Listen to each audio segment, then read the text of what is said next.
ऐसा एरिया दे दिया चाइना को जहां से चाइना भारत की निगरानी कर सके, भारत की जानकारी ले सके। और पाकिस्तान से बैठे जो गेस्ट है वो ये इस मसले पर चर्चा करने के लिए तैयार नहीं थे। हालांकि जो अभिषेक जी थे, जो कि चाइनीज मामलों के जानकार, उन्होंने कहा कि पूरा का पूरा करीब $60 बिलियन का इन्वेस्टमेंट चाइना ने किया है और उसकी वजह से पूरा का पूरा जो पाकिस्तान है वो गिरवी हो गया है। और ऐसे में अगर पाकिस्तान गिरवी है तो कैसे चाइना को किसी भी चीज के लिए मना कर सकता है? कैसे चाइना को वो समझा सकता है कि आप हमारे यहाँ कंस्ट्रक्शन मत करिए, हमारे इलाके में दाखिल मत हुई, क्योंकि आपने तो अपने नदी नाले समंदर सब गिरवी रख दिया है। और सीपीईसी के बहाने चाइना ने जो करीब करीब 40% एरिया है पाकिस्तान का, वो चाइना की जद में है। और अमेरिका भी अब सोच रहा है कि पाकिस्तान में इन्वेस्टमेंट करके बाकी हिस्सा वो हड़प ले। उधर Balochistan, Baloch liberation army BLA Pakistan को लगातार मार रही है। इधर तहरीक तालिबान अफगानिस्तान के बॉर्डर पर उसका नुकसान कर रही है। पाकिस्तान को समझ में नहीं आ रहा कि आखिर वो करे तो क्या करे, किस तरह से इस पूरे मामले में बचे, किस तरह से इस पूरे मामले से निकले। ये बहुत क्रूशियल मामला है।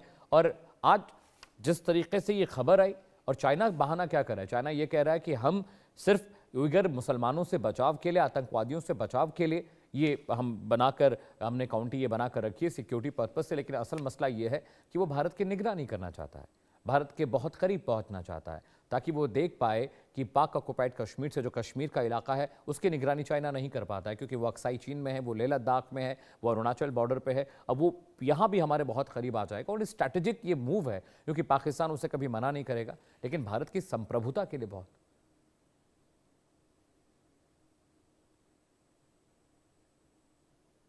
और PCR मुझे बता रहा है, मेरे साथ मेधा कुलकर्णी जी जुड़ी हैं नारी शक्ति वंदन बिल पर चर्चा के लिए। मैम, बहुत बहुत आपका स्वागत है, बहुत शुक्रिया कि आपने हमारे लिए वक्त निकाला। सबसे पहले तो मैम आपकी मैं प्रतिक्रिया लेना चाहूँगा। महिला आरक्षण संशोधन विधेयक जो संसद में अब इस पर चर्चा हो रही है, कल इस पर वोटिंग होनी है, इसे लेकर सबसे पहले आपका विजन क्या है, आप क्या सोचते हैं इसे लेकर?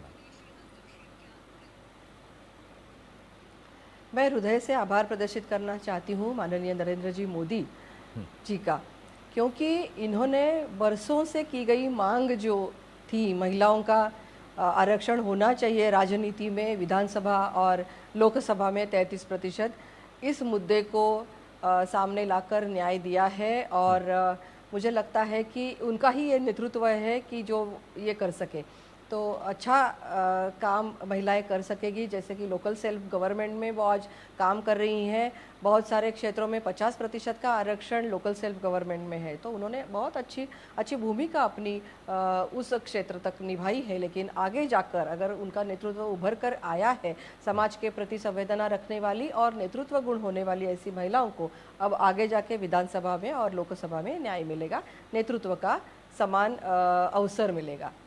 मैम, आज अखिलेश यादव बोल रहे थे, धर्मेंद्र यादव बोल रहे थे, और भी तमाम विपक्ष के नेता थे, उन्होंने ये बात कही है कि सरकार इसकी टाइमिंग को लेकर सवाल खड़े किए जा रहे हैं। वो कह रहे हैं परिसीमन भी फोकस है, परिसीमन पहले जनगणना कर लीजिए, उसके बाद इस बिल पर चर्चा होनी चाहिए। विपक्ष इसको एक अलग एंगल दे रहा है, वो कह रहा है कि सरकार भटकाने की कोशिश कर रही है।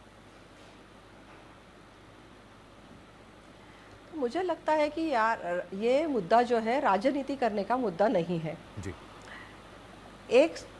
2023 में जो ये बिल पारित हुआ, एक मिनट, मुझे मेरी आवाज आ रही है। जी मैम, अब ठीक कराते PCR प्लीज ठीक करिए। मैम आप बोलिए, मैं ठीक करा रहा हूं, बोलिए मैम। सितंबर 2023 में जब ये बिल पारित हुआ, तब सभी विपक्ष के नेताओं ने ये मुद्दा सामने रखा कि ये आज क्यों नहीं करते, जल्दी से जल्दी क्यों नहीं करते। तब उस दिन उनको लगा था कि ये जल्दी से जल्दी पारित होना चाहिए और उसका जो नतीजा है, जो उसका इम्प्लीमेंटेशन है, वो जल्दी से जल्दी होना चाहिए। तो आज अगर हम उसका इम्प्लीमेंटेशन करने के लिए कुछ प्रावधान लेकर सामने आए हैं, जो प्रावधान ऐसे हैं कि उनके सारे मुद्दों को कवर करते हुए उन पर सॉल्यूशन वो प्रावधान दे रहे हैं, तो इस समय उनको राजनीति नहीं करनी चाहिए। बड़े एक एजेंडा को लेकर सामने माननीय मोदी जी और उनकी सरकार आई है, तो मुझे लगता है कि विपक्ष के सभी नेताओं को इसका समर्थन करना चाहिए। विपक्ष की बहुत सारी महिला नेता भी इसका समर्थन कर रही है, उनको मन में अच्छा लग रहा है, तो इसका जो प्रतिसाद है देश में भी अच्छा आ रहा है, तो इसका समर्थन विपक्ष के नेताओं ने करना चाहिए। डिलिमिटेशन का मुद्दा लेकर वो आ रहे हैं कि आज जी मैम, प्लीज कंटिन्यू, बात पूरी करिए। पूछिए पूछिए पूछिए पूछिए। मीरा जी, एक बात है, विपक्ष नहीं, कह रहा है कि पूछिए इसको तुरंत लागू करिए। अब सरकार कहती है पहले जनगणना कराएंगे, फिर परिसीमन होगा, फिर ये लागू होगा।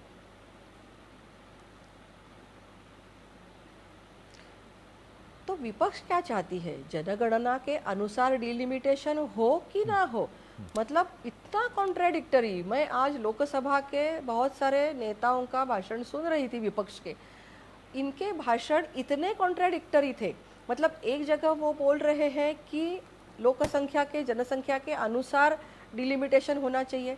समझो आज हम 2011 की जनगणना लेकर चले या होने वाली जनगणना 2026 की जनगणना लेकर चले तो बहुत सारे ऐसे मुद्दे सामने आएंगे, जैसे कि उत्तर प्रदेश में उस जनगणना के अनुसार अगर हम डिलिमिटेशन करेंगे तो बहुत सारे वहाँ की जो सांसदों की संख्या है बहुत ज़्यादा बढ़ जाएगी।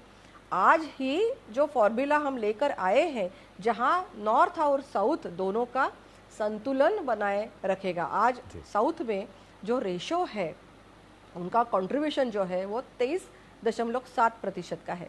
तो वही कंट्रीब्यूशन उनका सांसदों का बैलेंस करते हुए आज ये डिलिमिटेशन का फॉर्मूला हम लेकर आए हैं कि 50% सीटें बढ़ाई जाएंगी। 2011 नहीं, 2026 नहीं, लेकिन आज जिस स्थिति में है हम 50% सीटें बढ़ाकर हर एक क्षेत्र में आगे जाकर हम वो डिलिमिटेशन का फॉर्मूला लेकर आए हैं। जैसे यूपी में 80 सीट है, अगर जनगणना के अनुसार, आज की जनगणना के अनुसार हम जाएंगे तो 135 हो जाएगी, लेकिन फॉर्मूला के अनुसार वो बन जाती है 120। मतलब नॉर्थ का रेशो हम कम कर रहे हैं। दूसरा, केरल की सीटें हैं 20, अगर 2011 के अनुसार हम जाएंगे तो ये सीटें बढ़कर 23 हो सकती है, लेकिन फॉर्मूला के अनुसार वो बन जाएंगी 30। तमिलनाडु की सीटें जो आज 39 है, वो 2011 के रेशो जनगणना के अनुसार 49 बन सकती है, लेकिन हम जो फॉर्मूला लेकर आए हैं वो बन जाएंगी 59। मतलब उनका उसमें फ़ायदा है। ये फॉर्मूला इस्तेमाल करके साउथ का रेशो हम बढ़ा रहे हैं, साउथ का रेशो मेंटेन कर रहे हैं आदरणीय मोदी जी। इसलिए मुझे लगता है कि सबसे अच्छा फॉर्मूला, सबसे अच्छा सॉल्यूशन लेकर ये बिल आया है। इसका समर्थन करना उसमें ही देश की भलाई है, ऐसा मुझे लगता है। और डिलिमिटेशन ही ना करेंगे और आगे उसको करेंगे, जैसे कि हम 71 का सेंसस लेकर 72 में डिलिमिटेशन हुआ और 76 से लेकर आज तक स्थगन है डिलिमिटेशन को। तो जब 71 में डिलिमिटेशन हुआ तो संख्या थी 543, वही संख्या हम आज इस्तेमाल करेंगे तो आज देश की संख्या 140 करोड़ से भी ज़्यादा हो गई है।